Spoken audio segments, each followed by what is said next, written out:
All right, get this. Imagine someone is being robbed right out in the open. They're screaming for help, pointing at the thief, and nobody believes them. Sounds crazy, right? Well, we're going to break down a bizarre and frankly chilling strategy that makes this exact scenario possible. And the scariest part? It all happens right in plain sight. So that really brings up a huge question, doesn't it? Why is it that some whistleblowers, you just can't believe them? They come forward with these shocking stories, and we just instantly write them off. It's not always about the facts or the evidence. A lot of the time, it's all about the person telling the story.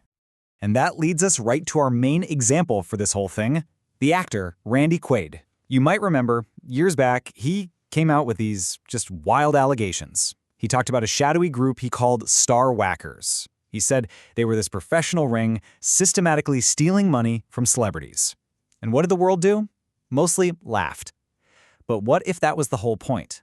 What if the laughter was actually part of the strategy? Okay, so to really get why nobody listened, we have to look at this really powerful psychological trick. The source material for this explainer calls it the Cousin Eddie effect. And what it really boils down to is this. It's a way to make people distrust someone before they've even said a single word. And you can see the split right here. On the one hand, you've got Randy Quaid, the actual person, making these really serious claims about financial crimes, white-collar stuff. But on the other hand, you've got Cousin Eddie. We all know Cousin Eddie from the vacation movies, right? He's this chaotic, totally unreliable, hilarious character. And that's the problem. We, the public, have been sort of trained to see the goofy character, not the serious man making the allegations. And let's be super clear about this. The Cousin Eddie effect isn't an accident. It's a deliberate, systematic process. It literally weaponizes an actor's most famous work against them. It's like every time the real person tries to speak, all anyone can see is that most ridiculous character. So anything serious they say just sounds absurd. And the result? It's incredibly effective. I mean, devastatingly so. The person telling the story is just vetoed, wiped off the board. It doesn't matter what they say. It doesn't matter what proof they have. The audience has already been conditioned to think, oh, I'm not buying anything from that guy. The message itself doesn't even stand a chance. So, okay, now let's zoom out a bit. Because this Cousin Eddie thing isn't just some random pop culture quirk. No, it's actually a key piece of a much bigger and, honestly, much more disturbing strategy. The source material calls this the legalized exploitation of incapacitation. First off, just look at what Quaid was actually claiming. Forget the sensational whAckers headline for a minute. He was talking about embezzlement, corporate theft, stolen royalties. I mean, these aren't just crazy ramblings. These are specific and, frankly, pretty believable types of financial crime. But that's not how anyone treated them, was it? And here's the reason why. The bigger strategy is all about creating this perfect trap, both legally and psychologically. Here's how it works. You build a public story that the person is mentally unstable, incapacitated. And once enough people believe that, you can use it as the legal justification to take control of their entire life and all their money, all while claiming you're just helping them. This whole playbook, it's got 4 basic steps. Step 1, label. You publicly paint the person as erratic or unstable. The Cousin Eddie effect is perfect for this. Step 2, seize. You go to court and get legal control of their finances, arguing they just can't handle it themselves. Step 3, exploit. Once you're in control, the assets are yours to manage or steal. And finally, step 4, dismiss. And this is the truly twisted part.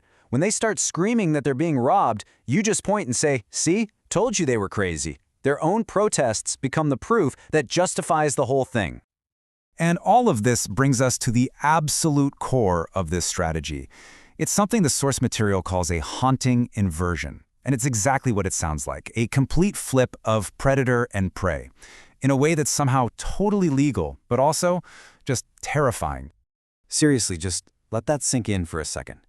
In this system, the victim's greatest weakness, this perception that they're unstable, isn't just what makes them vulnerable.